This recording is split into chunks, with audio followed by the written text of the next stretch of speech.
We'll kind of turn it a little bit. You in there? Okay, got you. Yep.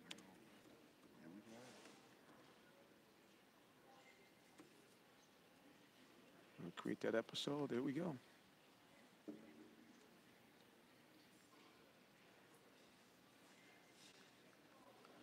And we'll do the same thing. You might have to turn that a little bit to get us all in there.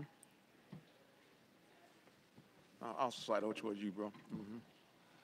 Don't worry about it. You stay right there. Be comfortable, sir. I'll just slide on over. Yes, sir.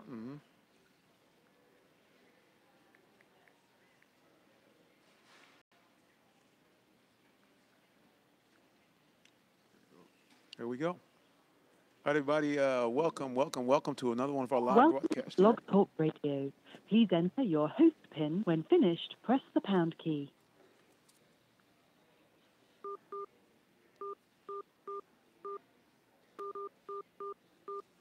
To start your show now, press 1.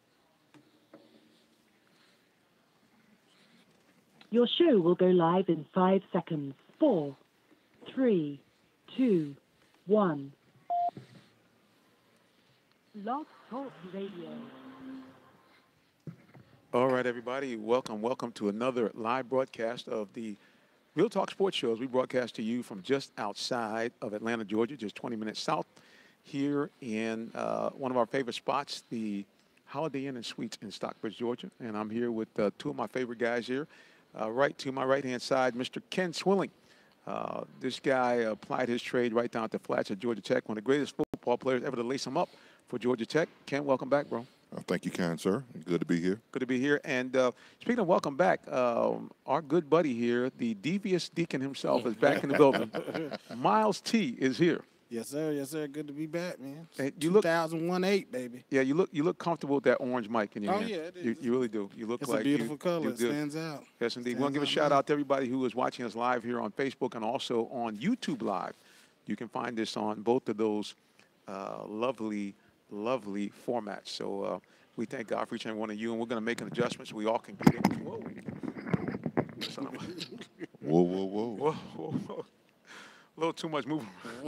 A little too much moving around there, but that's all right. We're back in the building here. It's all good. Well, we're going to talk a little bit NFL, of course, college football playoffs. We're going to talk that, and we're also going to talk a little teensy wincy basketball, but basically there's going to be a lot of football here because we had a big football weekend, Mr. Ken, big one. Yep, it was huge. It was probably one of the most epic days in Atlanta sports history. Oh, no doubt. To have the national championship played in our right here in Atlanta in our brand new Mercedes-Benz Stadium. I'll tell you, it was the only thing that was bad about it. The wrong Georgia team was playing in it. I wish my Jackets, could aspire to do so much.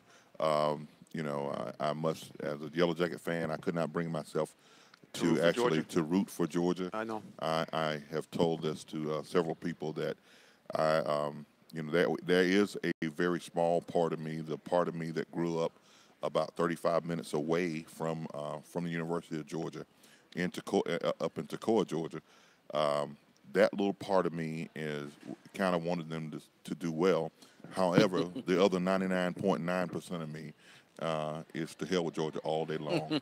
Well, I mean, basically, as a Georgia Tech guy, I think you got exactly what you wanted. You and I talked about that on the phone. You had a situation where you had Georgia in the championship. They played well, but they lost.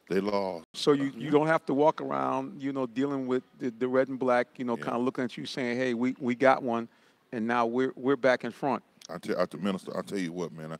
I was watching a game with one of my friends, my friend Valerie, and her friend Ray, her boyfriend Ray. We were watching a game, and he was for Georgia, and we were of course, for Georgia, for Alabama.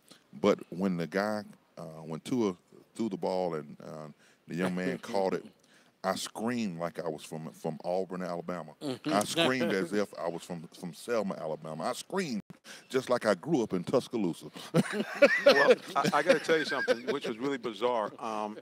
we're trying to. I'm trying to really make sure I stay in that whole, sportscaster mode.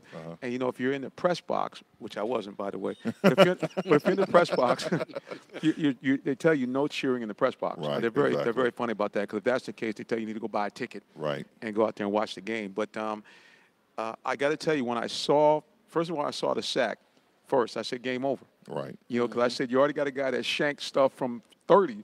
I said, what are you going to do around 42 yards? This game is over. And then when I saw that guy break into the clear, I said, man, this thing is throw. And the same thing, I just jumped, wow! And I looked around and realized, okay, you need to sit yourself down. Right. Because you didn't bet any money on the game. Yeah. You didn't win anything. And that's it. Ken, I got a question for you, Mr. Ken. Yes. Where was the safety help on that play? Okay. Oh, my goodness. First of all, let me answer the You question. being an ex-safety. I'm getting ready to tell you the play. They were in cover 2, and it's designed for the cornerback to get a jam or to get the outside guy can't have a free release, and that's what happened. He got a free release, and he was able to get upfield. And once he got behind the safety, once he got behind the cornerback, there's going to be a void right there. But if you get a jam, you can come off the hash. But to the quarterback's credit, he did a good job of looking the safety off. He looked to the right and held the safety, which was awesome. He held the safety just long enough to turn to the left, so he could turn to the left and throw the ball.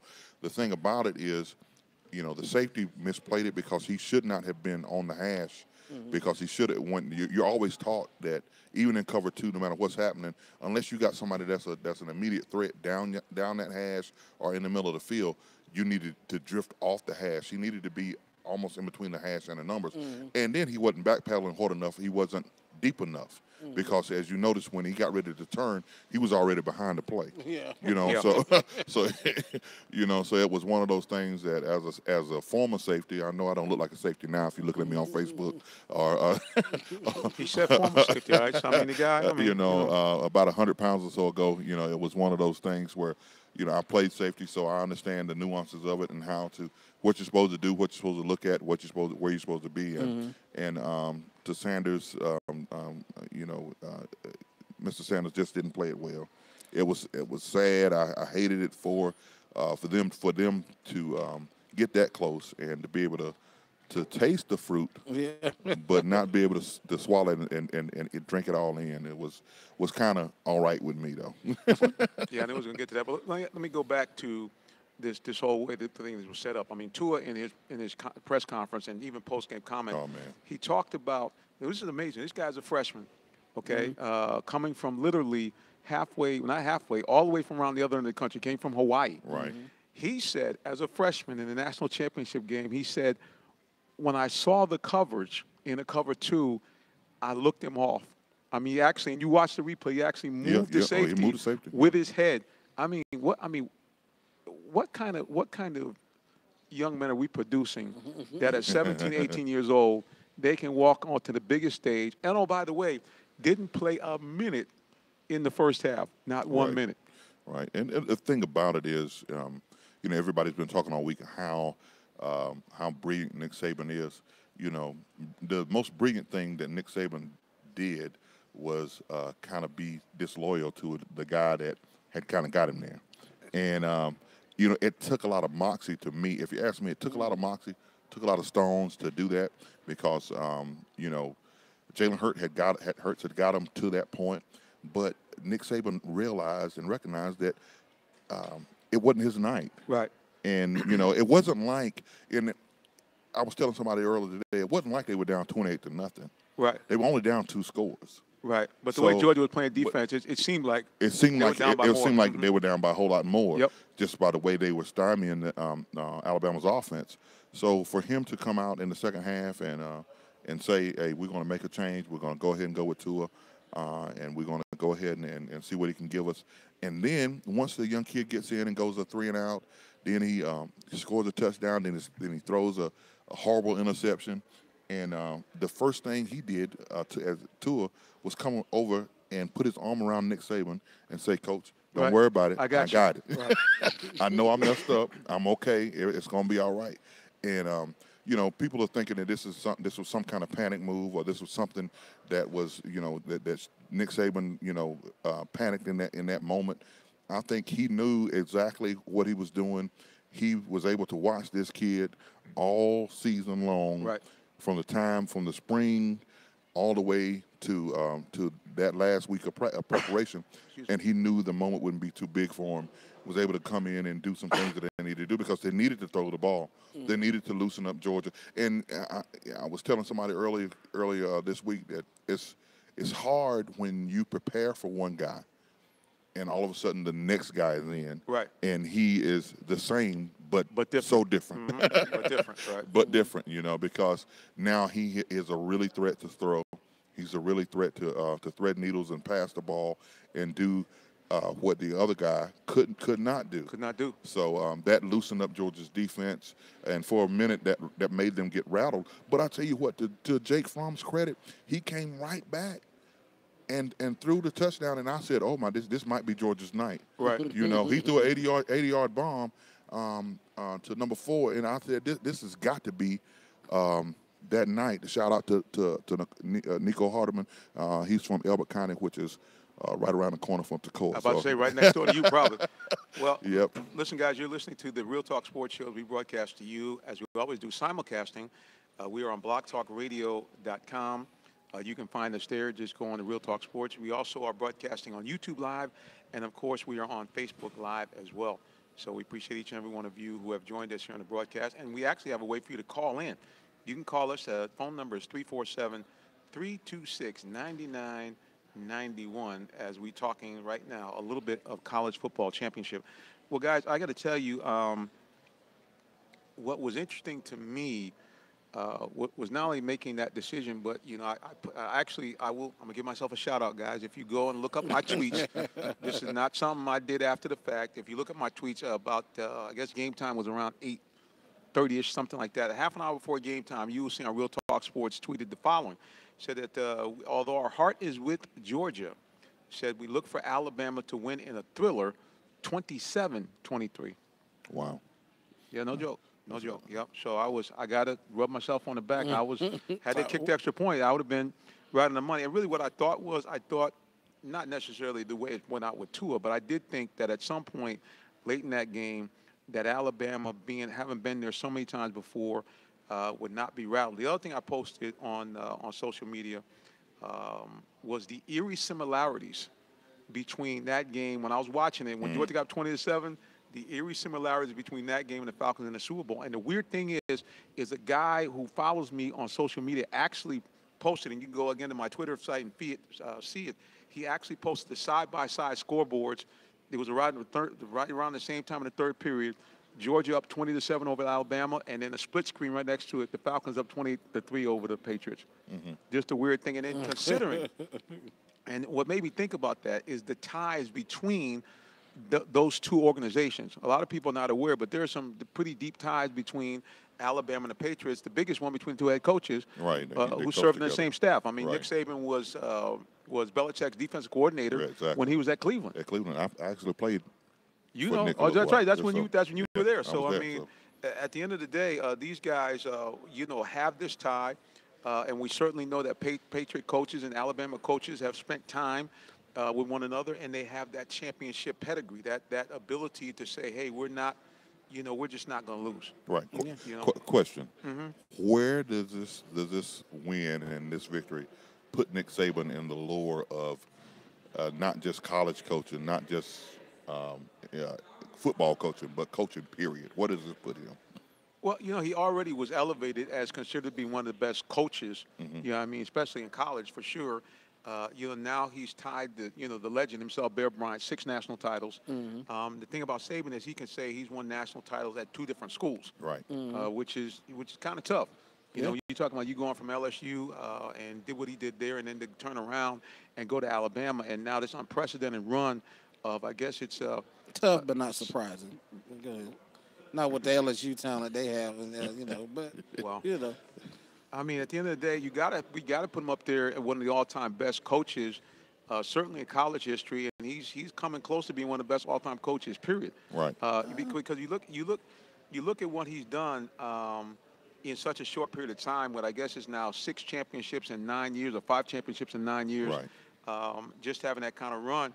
And really the only thing that in our day and time that can come close to that is the Patriots run of having, 5 Super Bowl wins in, I guess it's 15, 16 years. Right. So, and not only that, but 10 AFC championship appearances on Right. top of that. Exactly. So, Well, kind of to answer the question a little bit, on the college level, I think he's probably the best to ever do it.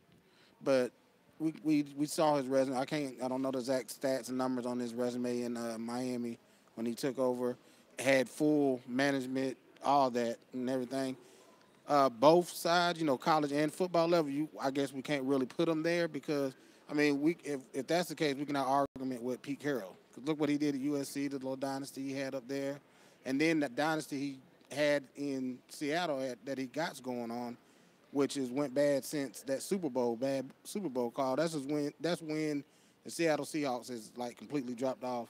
Like they lost their mojo that night that they did not give Beast Mode the ball on the 1 yard line.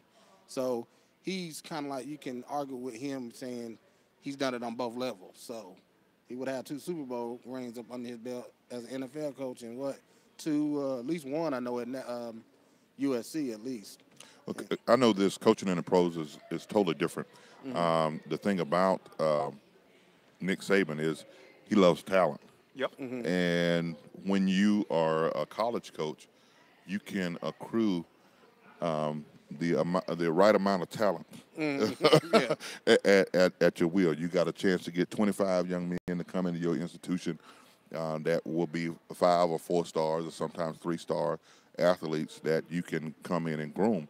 In the pros, the movement is not as much, and it's just a little bit different.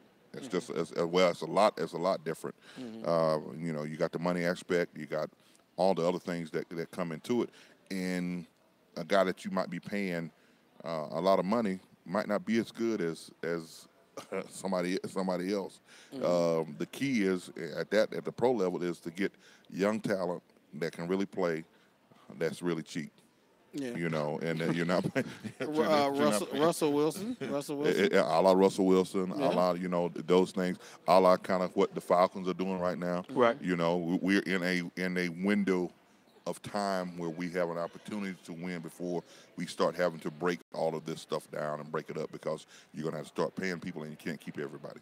Yeah, because people forget that in fact that guys like Deion Jones and Devondre Campbell, they were not Right. first-round picks. Right. The first-round pick was kind of Neal, but the rest of those guys were second. Deion Jones was a second, and Devondre Campbell was actually a fourth-round pick. Right. As was on the offensive side of the ball, Devonta Freeman. Right. Fourth-round pick. So you're right. That's what you have to do in the pros. Again, just kind of putting Saban up there. So did Saban have enough time on the NFL level? He didn't stay long enough. He didn't stay long. And Alabama backed up the truck and said, "Come yes, on, He said, come on, we got a whole lot of change for you." He didn't want to leave, but when people throwing dump trucks of money at you, you can't. I mean, what are you going to do? Say, no, I don't want to do that. I mean, and his heart is in college coaching. Right. He loves it. And you can tell. And he can have first round picks. He can have 25 of them. If he gets the right kid and gets the right guy coming in, which he seems to have a train of people coming down to that situation. Miles, you talked about something the other night. I think I heard this right, where Nick Saban on Alabama's team, they're like 37 or 38 five-star just on Alabama team alone. And when you combine the number of 5 stars throughout the whole the playoff teams, the other 3 teams, I think they only have like 32 or 33, something like that. Yes. So when the odds are stacked like that, you almost have to have what Georgia had this year, a senior-laden team to overcome some of that stuff. And Georgia had 31 seniors this time. Right. They had 31 guys who were, we know the story with Sonny Michel and Nick Chubb that decided to come back. And, kudos to those guys. I think that was very admirable of them. They saw it, and I think they were just minutes away from accomplishing something that they really, really wanted to do. To be honest with you, I really think them not giving Sonny Michel the ball in that second half was probably one of the key factors of them losing the ball game. as we sit back and digest it and can't have a few days to look at it and kind of think about it, hindsight being what it is, it's always 2020. I would have loved to seen Sonny Michel get the ball at least 5 or 6 more times, and that was a series at the end of the ball game right before Alabama drove down to kick that, what would have been a game-winning field goal, that Sonny Michel nor Nick Chubb was on the field, and I had to call that into question, a little bit. I'm on the outside looking in, of course. I'm not a Georgia fan at all, but I want my best guys having the ball in their hand and doing what they do in that moment when it comes to championship moments. And I think, that's something that, whether it was by design or whether it was by, whatever, I'm like, if I'm the coach, if I'm Kirby Smart, I'm looking out on the field, I see 7. I don't need 7 right now. I need 1 because 1 was giving me everything that I needed, and they needed to give him the ball a little bit more. I hated Nick Chubb didn't have the game that he wanted, but that was a different kind of defense that he was going against. That was a different kind of, athlete that he was going against. And if you ask me, my personal opinion, and don't get mad at me out there in Facebook world and the Block Talk Radio world, I think Nick Chubb did himself a disservice in this championship game. I think, he really hurt his draft stock. If you ask me, because they see he's not fleet of foot, he's plodding to the hole, and his indecision is sometimes one-dimensional. Yeah, he's very, very, very one-dimensional. He's a one-way go guy, and if he has to be in the right situation, and that goes to all of them. Everybody has to be in the right situation. But I'm going to be shocked, and I'm going to be very, very shocked if he gets drafted in this upcoming draft. I'm going to be very, very shocked if somebody gives him an opportunity as a draft pick. I'm not saying he won't be in the league, but I just don't think they're going to draft him. That's pretty strong, Ken. I know. That's what I said. This is a guy. I understand he had a bad game, but this is a guy that is second only behind Herschel Walker in total yards, achieved on the ground. Here's what I looked at. To me, it is why did they win the championship? Because in essence, Curry got out-coached. Right. That's really the bottom line. What you said, first of all, that's why this thing, like someone watching, I said, man, it reminds me of the Falcons. Because if you remember, in that game against the Patriots, Devontae Freeman, as a matter of fact, he even made some comments afterwards, probably ill-advised, saying, hey, if I had gotten the ball more, I'd have been the MVP. Right. And he was right, because the Patriots really had no answer for him for most of that game. And it was the same thing with Alabama. Right. Sonny Michel ran at Alabama at will. The other thing which I can't understand is, and to me it was kind of a disservice to Nick Chubb. I understand Nick Chubb is not as fast as Sonny Michel, but you can't run on the interior in Alabama. No one can do it. So why were you continually just running just Chubb like old school, 3 yards in a cloud of dust? Of course the guy couldn't get a yard because he's going against probably one of the best interior front lines outside of Clemson in the country. You got two guys, I think 330 or more in that front line. There you go. So I saw it. And the other thing too is the offensive line on the plays, most of the plays when I saw Chubb, the offensive line was already moving backwards by the time he got to the line of scrimmage. So to me, it was more of a scheme situation when Chubb got the ball, number one, and number two, Michel should have gotten a lot more touches. I think he had a total of, maybe 20 touches. I think 2 receptions and 18 carries or something like that. And this guy had the hot hand. Right. I didn't get it. In the second half, the same thing, 20-7. You clearly now you got a 2-score differential. Again, you're really similar to the Falcons. Why are you trying? Okay, why are you trying to throw the ball around? I get it. You're saying it's third down. We're trying to make a play. We can't sleep on Alabama. I understand that, but you're in the third period. Sonny Michel has run the ball effectively. I'm giving him the ball until Alabama can stop him. Yeah, I agree with that. But and I think Fromm had to play better in the latter part of the game and needed him to play a little bit better. But I think they didn't do things to help him out. You know what I'm saying, Miles? I think they didn't give him the easy throws. They didn't look for the Ridley kid who was killing Alabama. I think they threw to him maybe one time that whole entire time.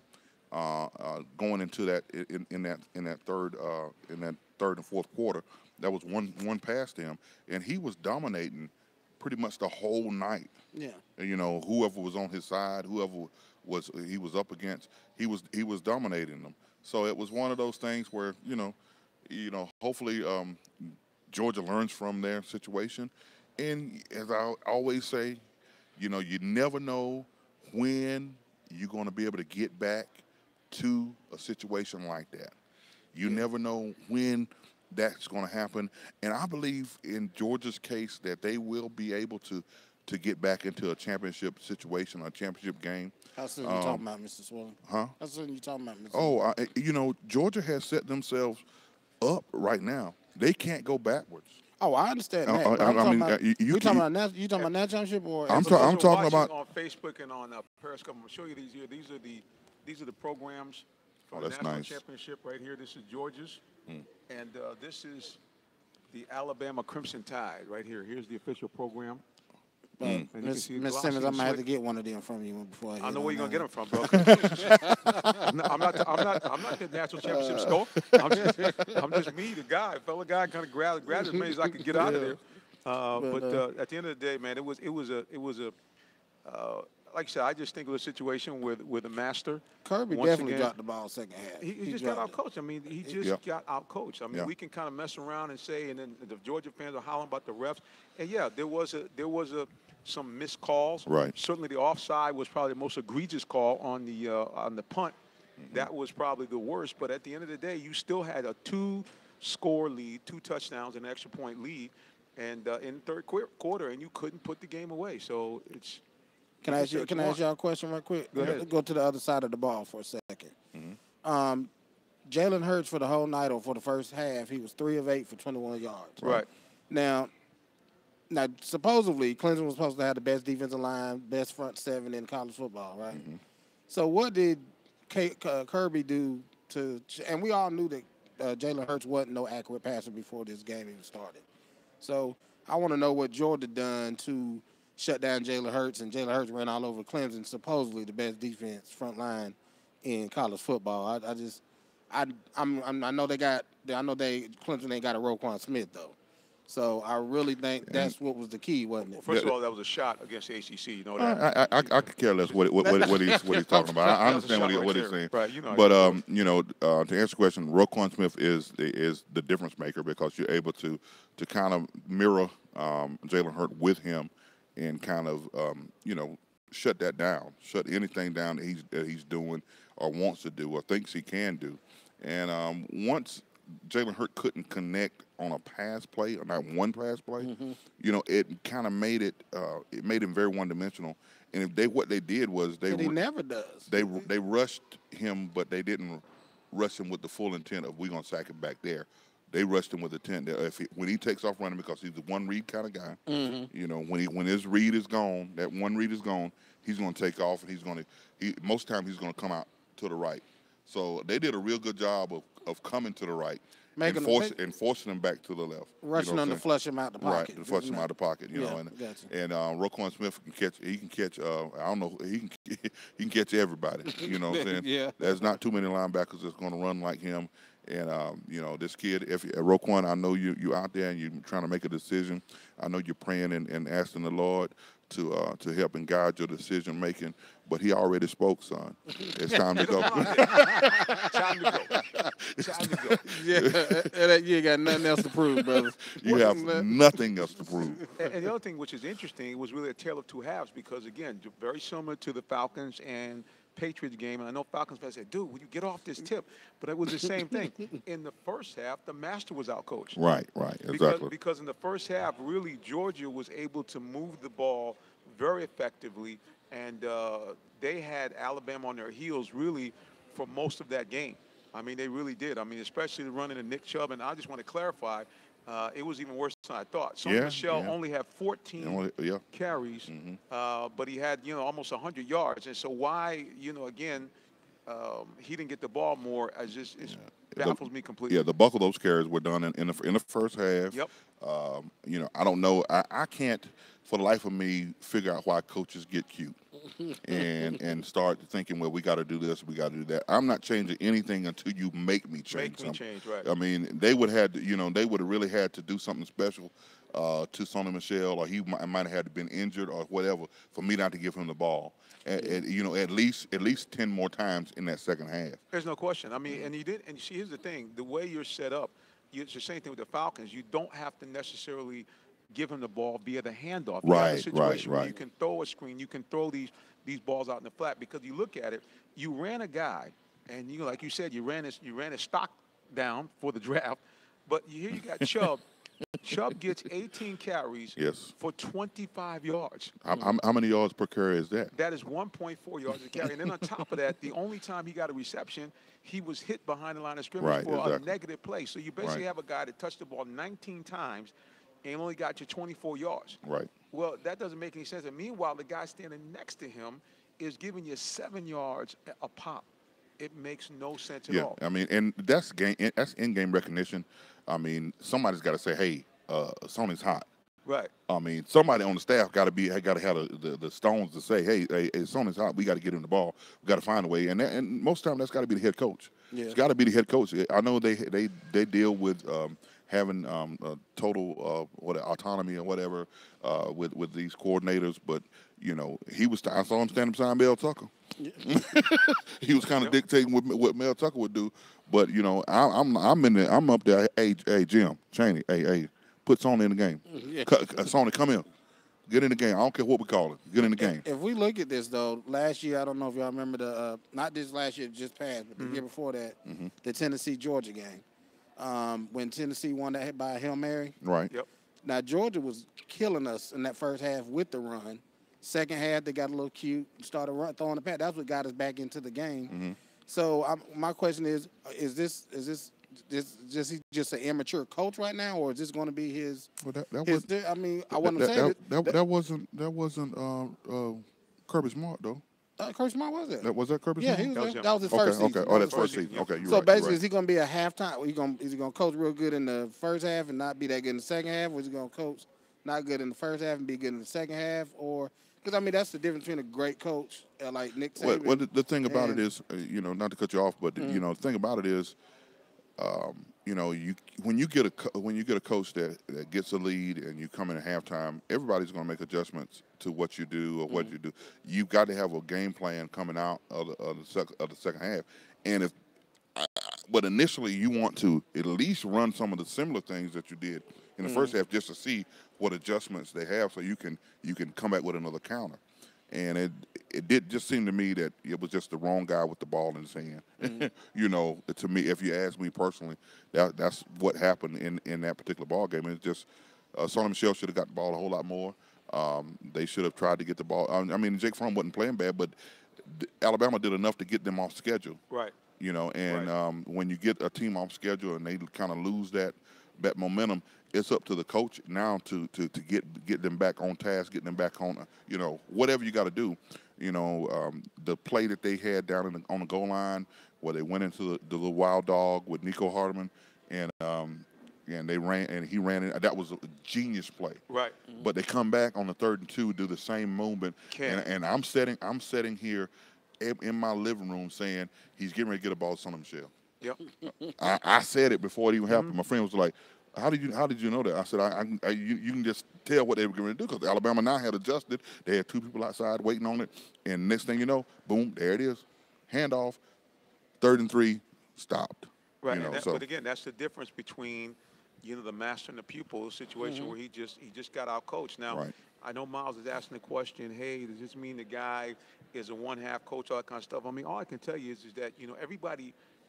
Okay. It's about adjustments, yeah. Okay, first of all, it's a lot of adjustments. Second of all, you have to look. Now, the Tennessee game was one thing, but the Alabama game, you're basically facing one of the best teams in the nation where they're going 3 deep, as we saw by, bringing freshmen off the bench, guys hadn't seen a lick of time, and they come out here and they play like they're All-Americans. So Right. if you're not able to make A-level adjustments. I'm not talking about B-level that might get you a win over a team that maybe has 2 or 3 losses, a good team. I'm talking about now you're trying to win a national championship.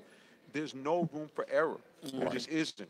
And so that's what I saw with Georgia. It was the same thing that I saw with the Falcons. It was just a situation where you had the team on the ropes. Now it's about game planning and understanding where you are in the game. And it seemed like Georgia was not able to do that. They just didn't seem to understand, hey, this is what we need to do to win. That last play, that can't happen. Right. I don't because you just had a huge negative play Okay, it can't happen. And I think, you know, when you have that situation, when you have, what was it, 2nd and 26, Yeah. Right, exactly. and you're going to allow in overtime a game-winning 41-yard touchdown pass on 2nd and 26, that's just something that can't happen. The only way that can happen is if the safety and the cornerback fell down. Right, yeah, exactly. Well, I don't neither think one that's the of those coach's happened. fault, though. That's not the coach's fault. I don't believe that particular play. That's the player's fault. I mean, somebody called the defense. That was a busted play. Well, somebody called the defense. Okay, when you're saying busted play, The safety wasn't in his right position. Somebody called the defense. What I'm saying is he had him in the right position. What they should have been, no, he didn't. What they should have been in is a 3 deep zone. Right. And they should and that would have taken the pressure off of the safety and everybody. That would have handled everything if they ran 4 wides, which they were in. If they ran 4 verticals, everything would have been covered up, because now everybody's dropping into that deep third zone. So now the cornerback is running out there. He's running with him, and once you run with him, he's your man. But, you know what I'm saying? Now, I'm not trying to cut you off, Mr. Simmons. well, sure you are, but go ahead. But So I should what let I'm you go. saying about that, when I mean by that, that's the player's fault. That's where all them 5-star players come in at. Because them are ball players are going to know to do that. The coach shouldn't have to tell them to do that. They know a ball player should know not to let nobody get back. Okay. That's what they teach you in A1. That's Miles. football 101. See, if you're watching this, That's football as you 101. know, on Facebook and all these different places that we are streaming live from, please notice how the minister's holding me back from grabbing Miles right now. The defensive coach called a play, Right. and it was not executed right. I'll give you that. It was not executed right, you know, to that degree. But I believe in this, me personally, they were in the wrong defense Right, to begin with. Listen. I haven't played a down, okay, of any type of football at all outside of flag football, okay. And common sense would tell you, we play for a flag football championship. The 2 last plays of the game, they say, hey, don't let anybody get behind you, baby. Don't let it get I don't behind care you, what baby. you do. That's my point. Y'all arguing my point. No, we're not arguing your point. I'm saying they were in the wrong defense for that crazy. particular situation. For the situation was not, the call was wrong for that situation. Okay, here's what I'm gonna do. I got to take a break. We're gonna take a little bit of break, guys. We're gonna go to commercial. Hopefully our commercials are working tonight. You listen to the Real Talk Sports Show as we broadcast to you right here on Real Talk Sports Network. Keep it locked right here. Yes, sir.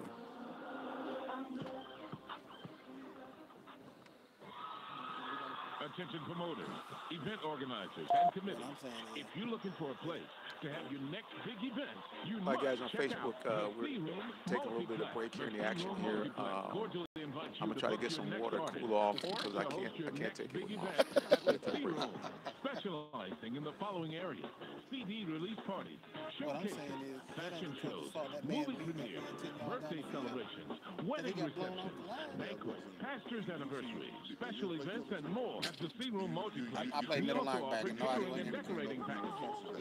Yeah. For more information, call us You talking about the 678-823-5124. they supposed to That's be, what, about 5, 6 yards back? 678-823-5124. Or visit us Are on you the supposed web to jam on at cover two? croomatlanta.com. That's c-roomatlanta.com. The C Room is Atlanta's premier Christian entertainment venue. The C Room, 4013A Jonesboro Road, Forest Park, Georgia. Mention this ad for special pricing. Exactly, but that's what I'm talking about. Jonathan Simmons, Post host of not the on Real the Talk post. Sports Show. That's Do you the like the players' fault. positive sports stories you've been hearing?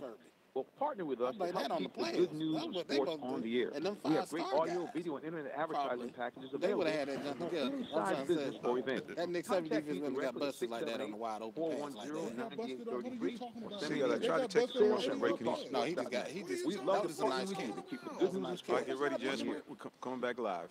That was a nice catch, man.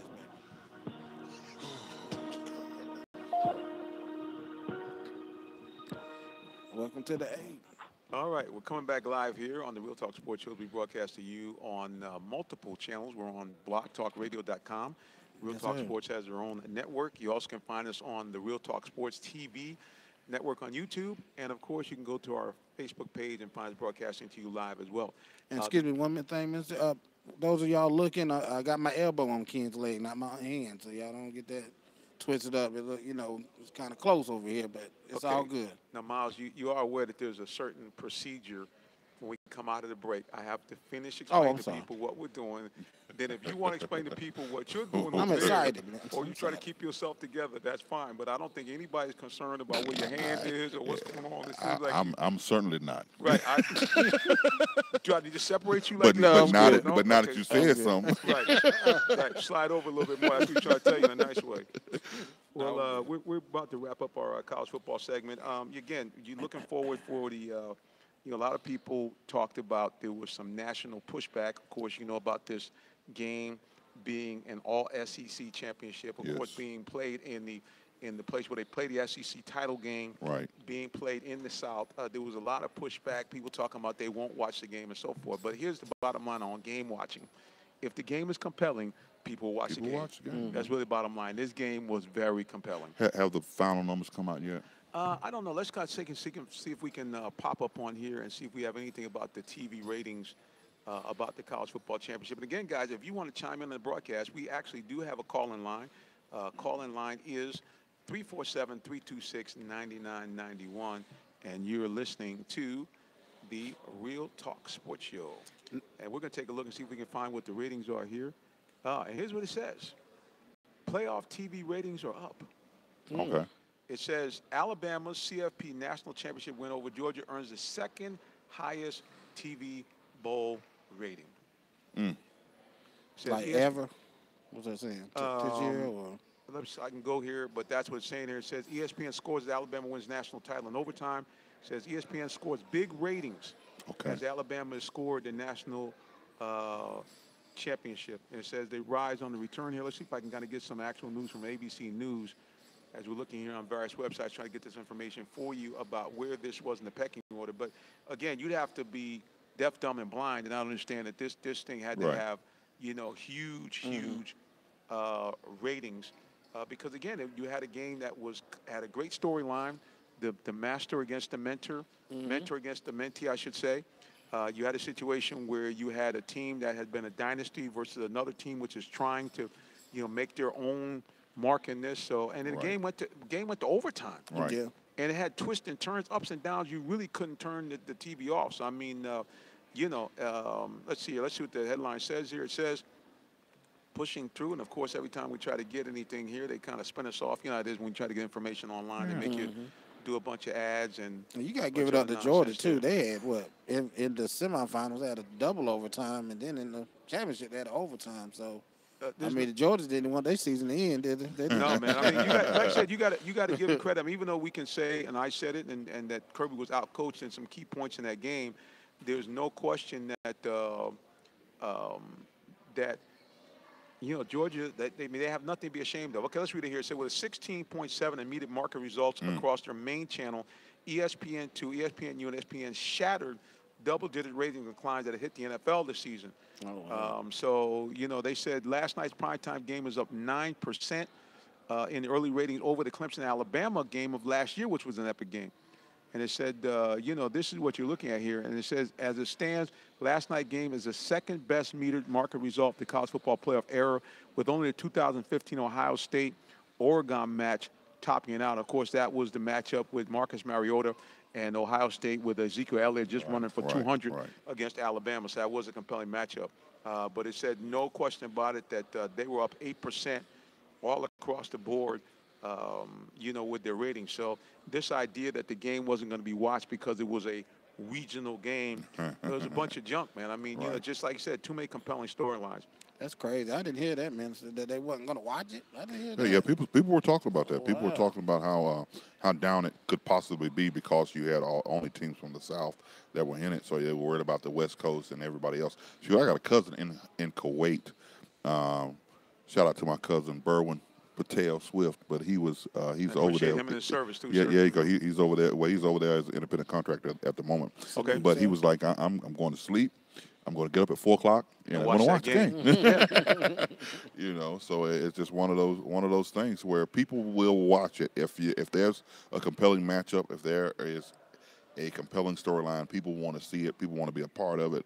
And like I said, I didn't have a dog in the fight, but I'm a football fan. I'm gonna watch football. So hey man, at the end of the day, the other thing too is speaking of a boondoggle.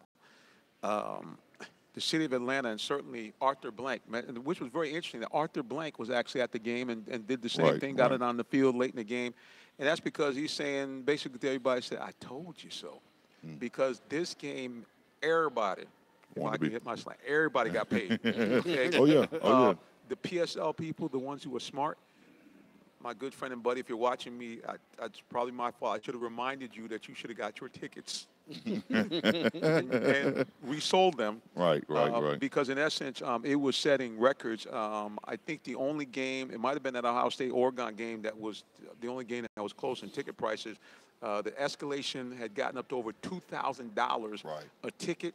And then you were close to $4,000 if you wanted that quote-unquote VIP experience. So, you had ticket prices, man, that really were pumped up here. Complete sellout, obviously, for the game. And the place was just buzzing. And that was in spite of the fact that in that, week run-up, I did the ESPN. They had what they call a blue carpet event. I did that. We were in temperatures of around 10 degrees. Right. By the time we left on the quote-unquote the blue carpet. Our lips were blue. But that's how we got it there. So it was really crazy, man. But even with all of that. That Ohio State-Oregon game was in Dallas? It was in Dallas that year. I think it was in Dallas. That's right. Yeah, I mean, everybody wanted to see Jerry World. Right. Yeah. And that's what I think really drove that. But, yeah, man, just a great game. We got to look for Georgia to continue to build on that. They have one of the best recruiting classes in the nation going in, heading into 2018. And certainly, everybody talked about this. There is now going to be a shift back in terms of depth. I'm not trying to say necessarily that all of a sudden you're going to have Alabama getting punched in the nose by an Eastern champion, but there's no question now the depth that you had before in the East is going to be back with Jeremy Pruitt. And, guys, if you want to listen to some of those remarks, you can go to our YouTube page, and you'll see actually the YouTube live interview that we did get a chance to ask Coach Pruitt a question. Seems to me to be a stand-up guy, very much like Kirby. Obviously, you have Dan Mullen coming to town as well. I believe he's going to Florida, if I'm not mistaken. That's right. So now you have some guys that know how to win. You have some guys that know how to, to make plays. So and to get winning ball clubs. And I think you're going to see an exciting game that's going on. I mean, exciting play that you're going to see in the East as well. Right. So we're back. Yep. Want to give a quick shout out. You guys might have heard that ping. We're on Facebook Live, so someone did instant message us, and we're going to give a shout out to Patal Samuels. Now, Miss Samuels is has a very unique job. She gets involved with women's cricket. She's over the Women's Cricket Association here. We actually had her on last year, and I will tell you guys now, good Lord willing, I don't know if Mr. Miles is going to join us. I might be able to get Mr. Swillen out there because he's like me. He likes to always look at something a little new. But we actually are looking forward to, in the spring, late spring, early summer, to covering cricket. And right now I hear crickets. Yeah, I would say. Hey, if you can get us in there and I can come in, I'll come with you. But I might not have that much to talk about. Well, people said it's about soccer. When I first brought up soccer, my guys gave me that same look. But when they saw the excitement that was generated, the other thing, too, the minister, I'm all about the haberdashery. Oh, yeah. So with cricket, you can dress up very well to go to the match. First of all, I'm not wearing a three-piece suit in the middle of the spring. Yes, he was. He was out there, too. You out there in the vest and everything, man. Can't do it. Well, again, we just want to give her a shout-out. Again, they're having the women's cricket tournament back here again in Atlanta. For the Memorial Day weekend. So, again, if we're good Lord willing, we'll give them at least a little bit of coverage there. And I've always been intrigued by cricket, to be honest with you. I mean, it's been an interesting sport. I just like the fact you come out there and be clean. Yep. You go out there and wear your nice white linen or tan linen, whatever you got, and go out there and chill out and watch a little cricket. But that's for the springtime. Right now, we are in football season here, and we're going to continue to talk about that. Well, listen, guys, you can join us 347-326-9991. Again, as we broadcast on multiple portals. Right. We're on Blog Talk Radio right now on our Real Talk Sports radio station. We're also on our YouTube live page, or Real Talk Sports TV, and we're also on Facebook as well on the Real Talk Sports page. So, again, you can join us and check us out right here. Well, before we get into pro football, we want to give a shout-out or what, but I've tried not to really take shots at anybody. I'm really not. But, I mean, what's up with Lonzo Ball, man, with his dad, LeVar Ball? What is he doing? I mean, it just seems like he's got a lot of business going on. Now he's in some kind of back and forth with the Better Business Bureau. Yeah. I mean. Because they gave him an F. Right. and he, of course, comes back and says, well, the Better Business Bureau is like Yellow Pages is not relevant anymore and all that kind of stuff. He's talking about Yelp is what does it.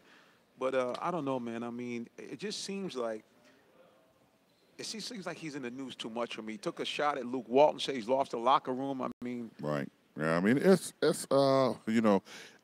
I have kind of tuned him out a little bit. right. Because it's just like you said, it's just too much noise right now, and Unnecessary noise. unnecessary noise. And I believe my daddy used to say something all the time. He said, "Ken, an empty can make a lot of noise." Wow. So That's real talk, though. but that's real, and I didn't know what he was talking about until this LeVar Hey, I'm Ball gonna use situation. that, brother. I'm gonna use that one. Empty can make a whole lot of noise, and and I understand. I think he's dealing on the premise that all publicity is good. Yeah. That Yeah. all everything that he says, or everything that he does is good. about Just him. as long as he can get in the press and get kind of free advertisement. It's all good. But I don't agree with it. I think he has to rein himself in at some point in time, and get control on the situation. I'm surprised they hadn't kind of censored him. Yeah. Magic them hadn't kind of censored him That's exactly what I was gonna say. from the from being so vocal at the games, and I mean, you can't control who the press wants to talk to because Right. they know he's a hot take right Oh, now. no question. I mean, he's going to get hits. He's going to get draws on your website, so you know that you're going to get those clicks. Right. And that's it. So, but it's just. I know Magic is in kind of an odd position. Right. Where he, obviously he's a father himself. He knows what it's like for people to be very pro their son. And I think a part of him says, hey, man, it's still putting a lot of eyeballs on the Lakers. Yeah. So he kind of says, well, we're going to let that go. And he's already come out and said, okay, regardless of what's going on, this young man is going to be eventually the face of the franchise. So, I mean, he basically said, we're all in. Well, Yeah. it's said that he has said something to him. Right. It ain't seemed to work what he ever talked to him about. But supposedly LeVar Ball is going to be over there in Louisiana for Lithuania. Well, I can't pronounce Lithuania. It's okay. Lithuania. Yeah, tongue It's a twister. tongue tie- yeah, Lithuania. Lithuania. There you go. Yeah. It's like Humas, Wow, took a shot right there. There it is. The shot was taken, boy. But Shot fired. he said he's gonna be over there for like a month and a half or two, I guess, with his sons over there, D'Angelo and LaMelo. So that might be part of the, what Maddie told him to do, just take a little break for a little while too. So I guess he's not gonna be traveling back and forth for another month and a half. But I'm sure we're gonna hear from him some kind of way, somehow. And ESPN actually went all the way out to Lithuania There you go. to even talk to him. Wow. Why you got to slow down like? Well, you had to make sure you That's got a tongue all twister, get man. them syllables out, bro, to get them all together there. He had to make sure he had all them It's a little syllables tongue twisted there, man. working there, bro. So that's it. Well, we want to give a shout out to our Atlanta Hawks. Right now, they are still on pace to do what Ken desires. They're at just around the midway part. They are 11-30. My over/under was 25. If they play the same way that they did the first half, that would put them at 22 up and 60 down. I was kind of scared because your boy came back last night, Redmond. What's his name? Right. Yeah. Wayne Dedmon. He's Wayne Dedmon came back last night, and he is a ball of energy. There's no question, so- and he gives the Hawks a real presence down low. And of course, we saw the difference with him being in the game for the Hawks. Even though he's obviously suffering from some rust, immediately his presence was felt down low. 9 points, 9 rebounds for Dedmon, and a couple of block shots as well. As the Hawks went out to Denver and knocked off the team of an old friend, Paul Millsap, 110-97. Yep. Paul's not playing right now. No, he's not playing. No, Okay. he's not. No. But it was, that was a good win for them. Going out on the West Coast, Denver's a good team. Obviously, they're not the same team without Paul Millsap. Right. He gives them about 16 points a game, and certainly a veteran presence. But kudos to the Hawks, and it's going to be probably their only All-Star, Dennis Schroeder. I think that everybody kind of is looking at this team, but he has to be the only representative from the team. 19 points last night for Dennis Schroeder. Still having some difficulties getting his shooting percentage up. 6 of 15 from the floor, but again, 19 points for Dennis Schroeder to lead the way for the Hawks. Another good game for Taurean Prince. I tell you, man, if this guy can start getting consistent with scoring, the Hawks can really be a team that can be reckoned with. Taurean Prince, 16 points, 5 rebounds last night. And we had a Kent Bazemore, decent game from Kent Bazemore, 14 Oh, points. you was getting ready to say exciting, didn't you? Yeah, I was going to say exciting. I pulled up. I said, no, let me not throw the guy under the bus like that. Let me just. But the thing with Kent Bazemore is just inconsistency. That's really the Right. biggest Yeah, problem. that's it. He'll That's give you it. 20 points one night, he'll give you 4 the next, and that's really the biggest problem. But again, big shout out to the Hawks as they went out west and came back with a 110-97 victory, and at the halfway point, find themselves at 11 wins and 30 defeats. Well, guys, the other big news that, of course, is going on here in the A is the Falcons have advanced to the divisional round of the playoffs, knocking off the LA Rams 26-13 in a game where the defense continues to impress, shutting down a very, very potent Rams team, the team that basically one of the best scoring teams in the league. Yeah, that was very very impressive last weekend. I think the Falcons did. You could tell they were battle tested. Right. You could tell who was the senior. Who of had the, 36 guys who played playoff experience versus yeah, 6. you could Right. tell who had experience, and they were able to lean and draw on that experience and come out and really play well. Defensively, I think we have a defensive squad that can really play. You can win with this kind of defense. Oh, no question. And the way No question the about way it. they're winning now, and we all want it to be an offensive explosion, and we all want it to be all pretty and shiny and scoring 35 and 40 points a game. But I'll take these wins. Any way you can get 'em. Any way you can get them, especially when you get to the playoffs. Right. Because you got a team that over the last 5 weeks that hadn't given up. Has anybody scored 20 points on them besides maybe the Saints?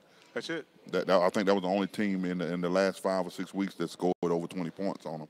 And that wasn't all their fault, all their defensive fault. You know what I'm saying? So you just got to get them in a situation where they can do it. It's funny to me as we move into this weekend with Philadelphia. It's funny that Philadelphia is they're using all tactics to kind of get excited about the game. Right. Saying that they're the underdog. They're the first time in history that a 6 seed is traveling on the road and the home team is a 3-point underdog. And of course, the only reason they're the underdog is because Carson Wentz is not there and Correct. he's not playing. Right. That's the only reason they're the underdog, because they don't know what the backup is going to do. Nick Foles is going to do. They don't know. They think he's going to play well, but and they had a week off to do what they need to do to get it ready. But I think I like the Falcons in this game. Mm-hmm. I wouldn't be surprised if they win, and I wouldn't be surprised if they lost. I really would. I'm kind of 50. Analysis. I'm kind of 50-50 on it. Riding But the now, fence, huh? and now I really believe that we should go in and we should win. They have just as much lack of experience as the Rams did. As far as people playing in the playoffs.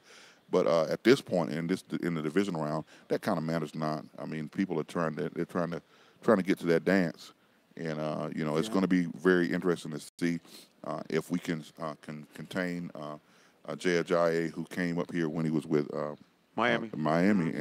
and ran wild on us in the second half. So we've got to find a way to contain him.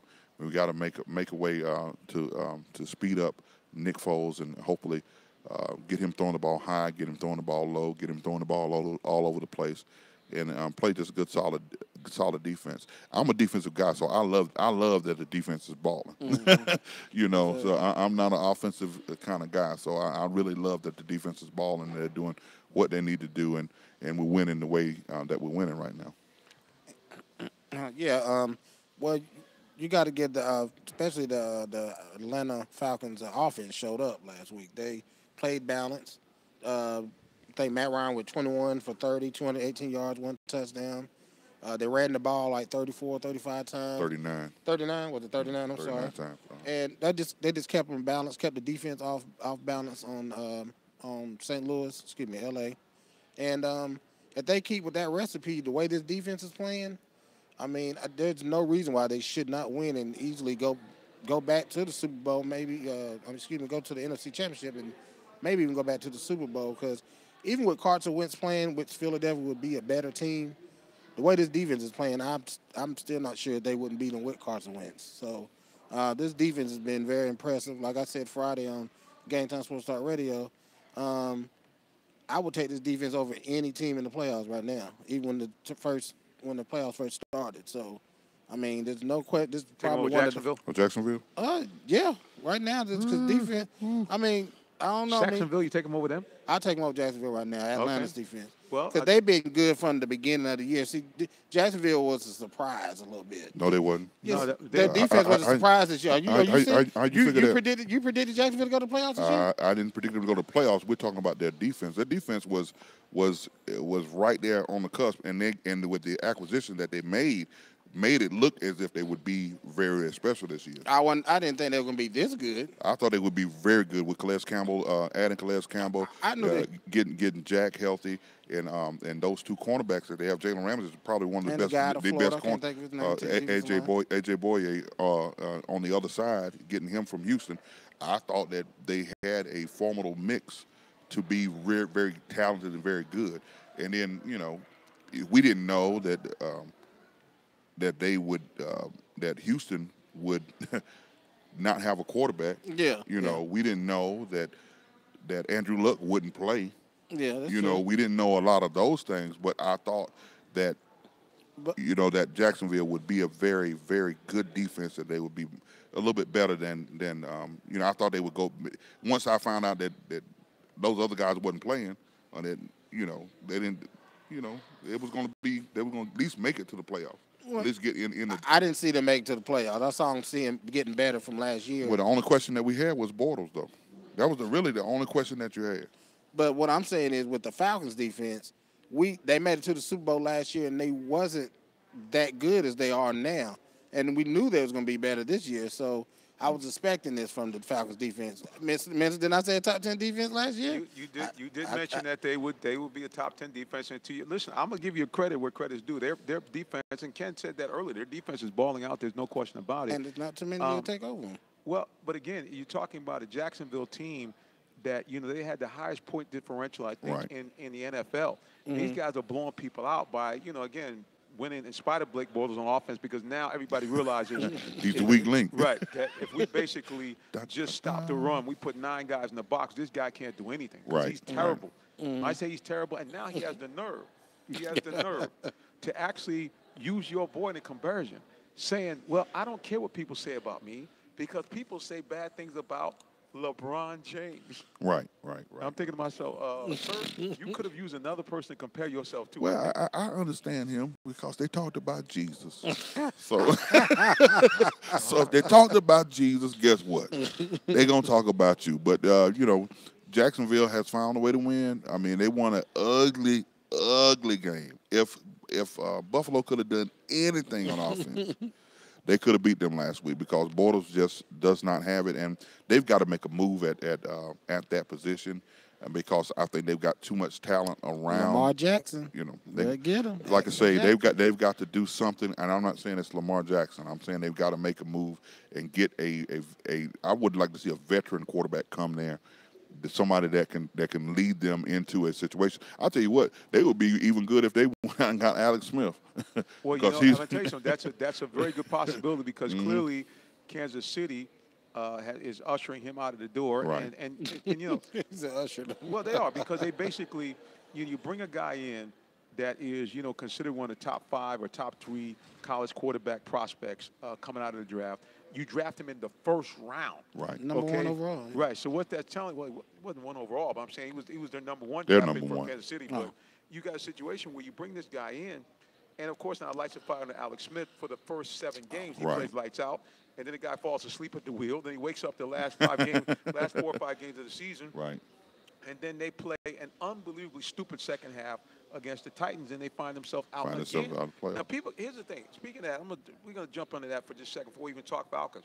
People here in Atlanta, they don't want to take shots every time a team doesn't do anything. Oh, the Falcons, blah, blah, blah. But think about the Chief fans, okay, who have been number 1 seeds repeatedly. Right. They have not won a single home playoff game in the last 6 tries. Yep. And that goes all the way back to the Tony Gonzalez team that were 13-3, number 1 seed. They got Ugats. So we Yep. can talk about Atlanta all we want about being chokers and this and that, and especially before Mike Smith came, before Quinn got here. But even Mike Smith got him to the title game. Right. Exactly. I mean, and even in the Mike Vick era, they got to the title game. Right. Yeah. So, at the end of the day, when we look at a team like Kansas City, and I look at guys like, like Andy Reid, he's an outstanding coach. Of course he is. Anytime you take a team to 4 straight conference title games, and you get to the Super Bowl and you lose by 3 points to one of the great teams of all time, I'm not going to try to say the guy's a bad coach, but at the end of the day, I mean, at Kansas City, maybe not so nice. Maybe not so nice. I'm trying to figure out, did they leave all the plays for Kareem Hunt in the locker room? Well, see, I mean, he got that big old chef card he got, right. plays to dial up. And you mean to tell me you couldn't find Kareem Hunt's name on none of them? Right, guy is the number one leading rusher in the league. Okay, the guy's one of the most explosive players in the league. You got all of this firepower from Kansas City in the second half. You get nothing. Right. Nothing. Got nothing. And I'm like, okay, so Kelsey got hurt, and you mean to tell me you had your whole game plan was centered around him the whole night? Because once Kelsey got hurt, everything kind of went downhill. They looked completely lost. They looked like, oh well, doggone. Well, I guess we're going home. Right. Is that Alex Smith's fault? That's not really necessarily his fault. No, we're not blaming Alex Smith for that. So why they ushering him out the door then? You already know Patrick Mahomes is there to take over that job. Right. He's He's there. got a cannon. He's got a cannon for an arm. Right. The guy can make any throw. And he's under a rookie contract. Right. Alex Smith is 34 years old. Exactly. And he's been inconsistent in his play. So that's it, bro. They're gonna they get him out of there. Yeah.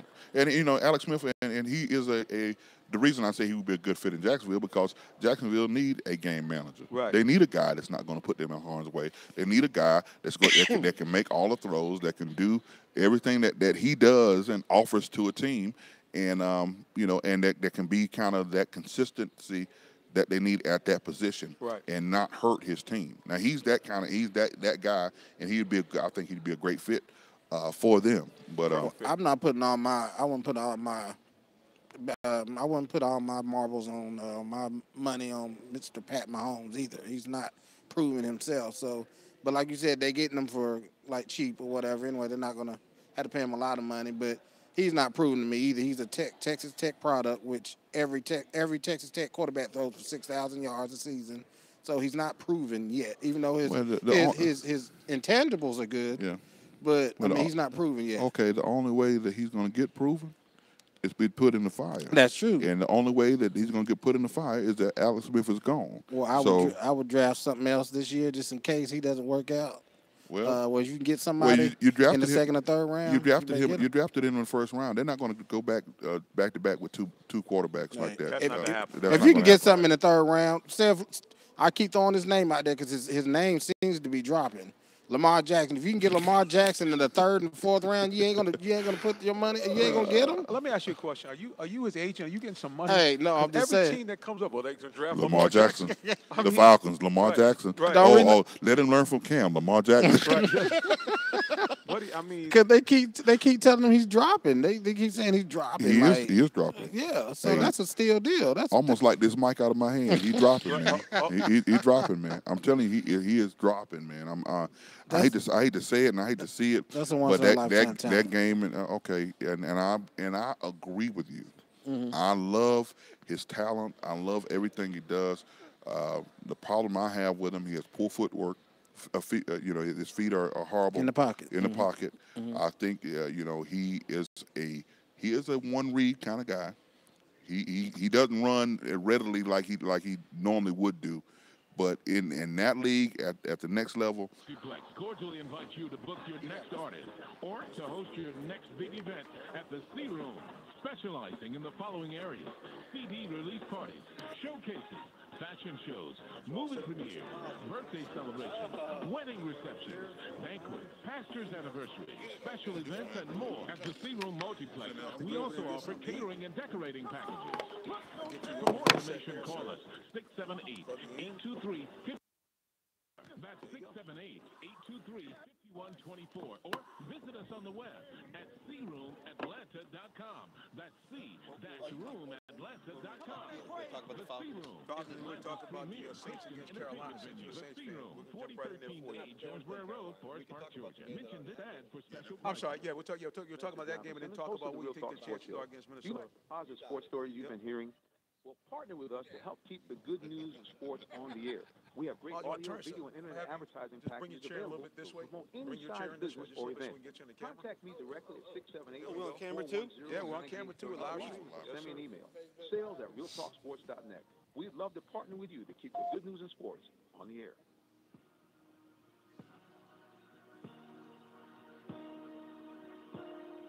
All right, boys and girls, we are back here. Final segment of the Real Talk Sports Show as we broadcast to you live from the Holiday Inn in Stockbridge. And you know, the cool thing about being on remote, which I love, is that we get to interact with people here on the spot. So we have a gentleman here. He walked by, and you guys were watching us on Facebook and on YouTube Live. He's wearing the Saints outfit there, but Who dat, baby? Who dat? There we go. Well, speaking of who dat, we're going to shift gears here real quickly. First of all, you got to give a shout out to the NFC South. 3 teams in the NFL playoffs, and 2 of them still around. Oh yeah. Carolina, the Saints, and the Falcons. You get hats off to Carolina. They did play a good game during the regular season. The Saints pretty much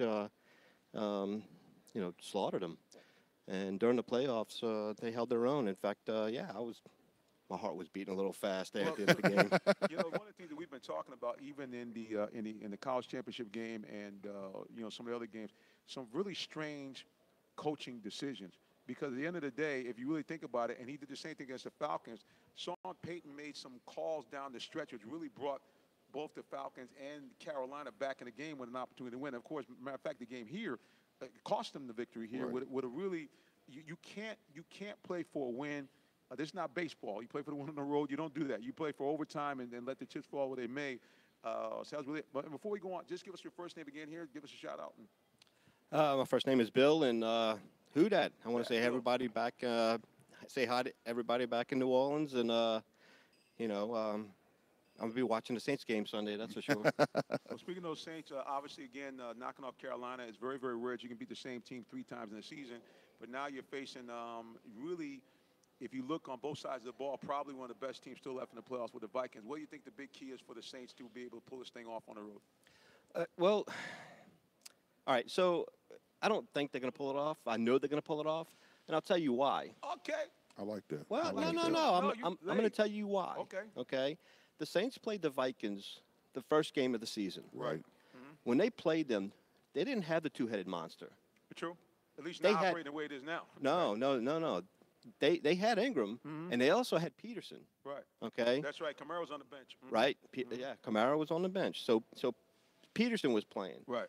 And nobody knew who Kamara was. So that's something that Minnesota's got to watch out for.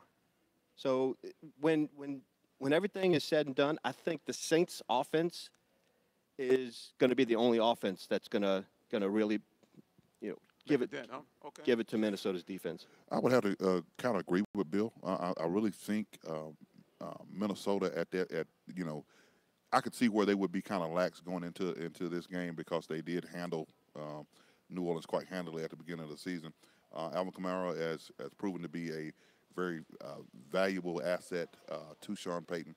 And the one thing that I really love that I saw this past weekend, when the run was not there, Drew Brees looked like Drew Brees again, and he really looked really good.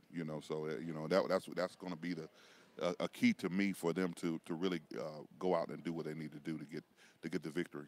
Well, Drew Brees is always going to be Drew Brees. Okay, if the run game is not working, because years past it was always Drew Brees. Right, exactly. That was it. It was the passing game. All right, Drew Brees is always going to be Drew Brees.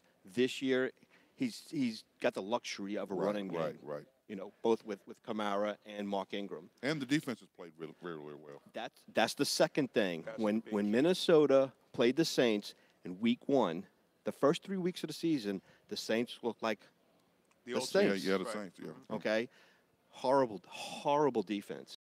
They have come around since then. Well, no question. You look at that team. Obviously, when you are able to insert a rookie like Lattimore, and the guy goes from being an unknown commodity to probably be one of the best cover cornerbacks in the league. That is very, very critical, especially in the NFC South, where you got basically 4 teams with good quarterbacks. The other thing about the Saints and watching them here in real time is that these guys really, that two-headed monster is in fact just that. These guys are able to come at you either on the ground or in the case of Kamara, he can hit you on those short passes in the flat, which is really a nightmare.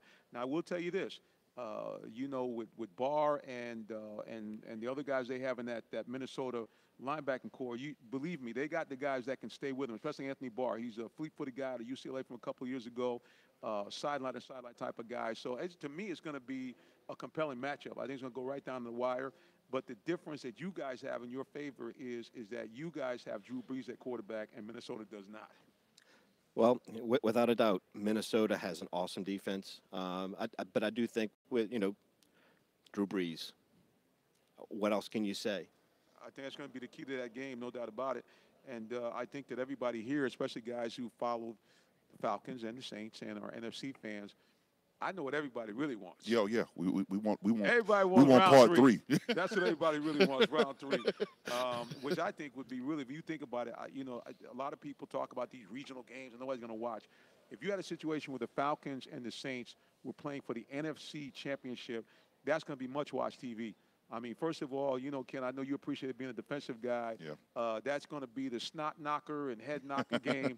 There's going to be big time hitting, and it's going to be a good football game if it comes to that. I mean, the Falcons got their hands full with the Eagles, but the Eagles are they don't have Carson Wentz, and that makes them a much more beatable team than with Carson Wentz. So we could get what we're looking for. Well, I do think the Falcons are going to win this weekend because of no Carson Wentz. Nick Foles is a serviceable quarterback, but right. There's a reason he's second string. Right. So I do think that Atlanta will win this weekend, and I do think it's going to be a Atlanta and Saints matchup. Well, I know that everybody here in Atlanta would love that. Everybody in New Orleans would love it. Just like you said, round 3. And what better way to end the season off with, with that kind of game. And the thing that's cool about the Saints and the Falcons is we always get some type of holiday game anyway, either Christmas or New Year's Eve. Let's have another holiday. Let's do it one more time for the NFC Championship. Well, Bob, listen, man, we appreciate you stopping by and joining us. A lot of times we try to get people to come on, and they go, no, I don't want to come on the radio, but I like it. He says, I'm a Saints fan. I'm coming on. He said, just wave me over when you guys are ready. I ain't scared. I hear you, brother. Listen, man, we appreciate you, and we look forward to hopefully a round 3 Saints against the Falcons. Who dat? Thanks for having me. In the building. Thanks for being here. We're going to bring back the devious deacon, Mr. Miles Tyson. He's got some water for us here. And listen, guys, I'm going to tell you something. We are big fans of the Holiday Inn and Suites, big fans of the people that stay here because everybody here has always been so friendly here and cordial. So again, if you want some place to stay when you come to Atlanta, especially there's so many big games that are coming up, the Holiday Inn and Suites, contact Joetti. You can give her a call, and she'll be more than happy to get you guys set up, or just call the front desk and tell them that Real Talk Sports said for us to give you a call and to get some great rates here at the Holiday Inn and Suites as we get ready, again, to wrap it up. Again, we thank God for those of you who are watching us on Facebook Live. We thank God for those of you who also watched us on the YouTube video as well. And like I said, man, we're looking to do some bigger and better things here. We got some things in the planning that I can't get in a lot of detail in, but we're going to try to expand our footprint here with more and more video and TV. We're going to be partnering with some people to hopefully really bring you Real Talk Sports TV to your television station, at least a segment of it. So be on the lookout for that. And again, if you want to support that, get on the ground floor. We're going to have some introductory advertising rates, so you can contact me via email, J Simmons, that's JSIMMONS, at realtalksports.net. Or you can simply give me a call on the cell, 678-410-9833, and we'd love to let you get in on the ground floor as the Real Talk Sports Show is looking to expand its footprint into television. So, again, stay tuned and check us out as we grow and go. Well, guys, I think these guys hit it on the head there. Saints and Falcons both have a legitimate shot. Both those teams are geared to beat the two teams that they're up against. So I would think there's going to be we got a good shot, man, to see Saints and Falcons round 3. That would be good. That would be good for both cities. Yes, sir. you know, we said it before we even started. There's nobody in this in these playoffs right now, and from the NFC side that we should fear. Nope. You know, Nope. and I believe that the Falcons have kind of hit a stride, and they are in that moment. And Dan Quinn has kind of built this team the right way, and they're peaking kind of at the right time. It's crazy that Philadelphia is even trying to call that the underdog card and wanting to be the, you know, using that as a rallying cry, as motivation to at a home game. You know, my thing is, if you got to do all that to get ready, then something is not right. Exactly. You know, that's something not right in the house. So you know, I'm thinking in myself, I'm like, shoot, Atlanta had never. we always the underdog. We always the guy that's forgotten about. And what's going into the playoffs that way. Last week, everybody said LA was going to beat us. Everybody said LA. I mean, everybody except maybe one outlet. A couple of guys that actually the only people that actually picked us, believe it or not, was NFL Network. They were the only guys that came out and said that because of what you talked about, the fact that the defense looked like it was really catching its stride. But you're right. Everybody else outside the NFL Network, they weren't feeling Atlanta at all. I was actually. I was. I was feeling the. Okay, Miles, could you please tell us what network that you're on? Yeah, you're going to be on a network eventually, but you're not on one now. WIGO 1570. Okay, Game Time Sports Talk Radio. And you know what? You could have said you're on Real Talk Sport Network. There you go. So There you right. go. Okay, you're right. There you go.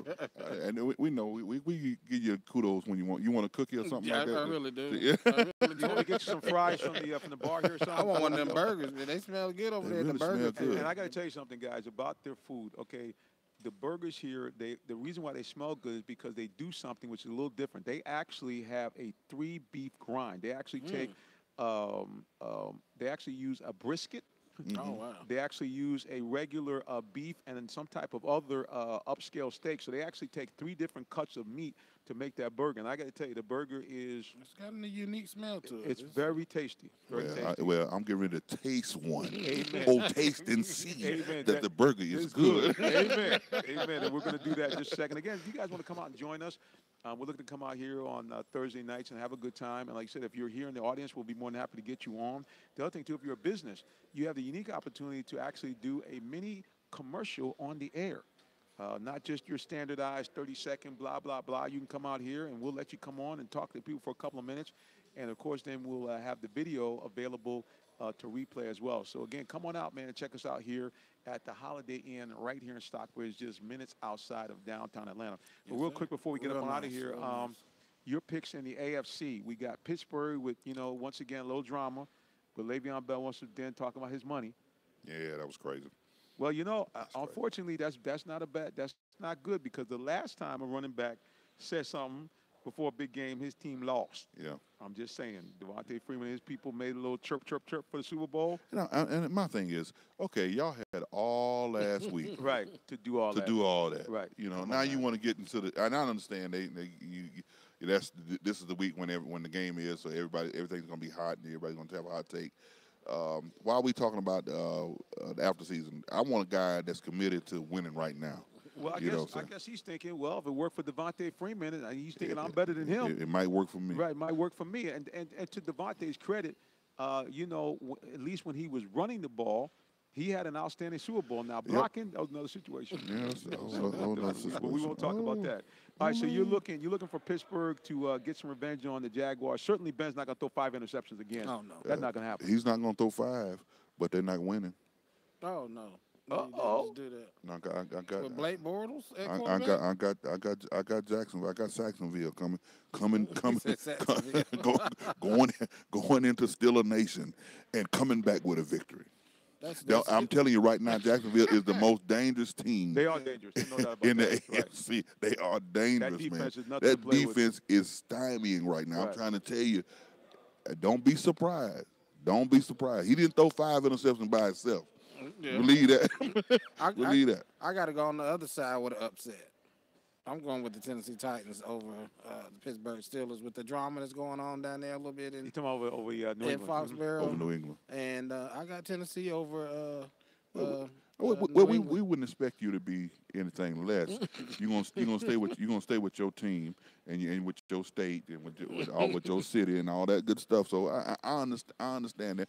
And to be honest with you, if Tennessee can go in there and kind of grind a game out and make it ugly, they might can do something. Right. I mean, they can definitely make it a close game, and we saw that they do have the ability, if all things are right, to be able to, do some things because Mariota is one of your favorites. He can, in fact, keep drives alive with his feet, and he does have a good arm. Man, let me tell you something, Minister. I know we got to go, but that Mariota, man, last weekend, that was a crazy play. Man, I was sitting at the play when he threw it and got it batted to him. That was crazy. But the play when he handed the ball off on the third down to end the game, he handed the ball off to the big fella, Derrick Henry, and he come around and knew he made the wrong read. Right. But he sprinted and made the block to spring him. That's right. I mean, you got to want to play. That makes the other players on the team want to play for a guy like that, you know. And then the way he caught that touchdown pass earlier off we just talked about that. That's a miracle. That's a magical season moment there. That's stuff that happens when you win Super Bowls when you ain't supposed to. Yeah, Plays like that happen. Well, they're not winning the Super Bowl. Okay. Well, they might make it to the Super Bowl. Oh, so now you riding with it? You riding with them now? I'm riding with it. Wait. When we'll be off the air right here in a minute. Y'all hear that? You hear that music, everybody? Well, listen, we got to sign off the Block Talk Radio. We'll stay on social media a little bit while longer. For those people at Block Talk, we just want to say God bless you and good night. Yes, sir.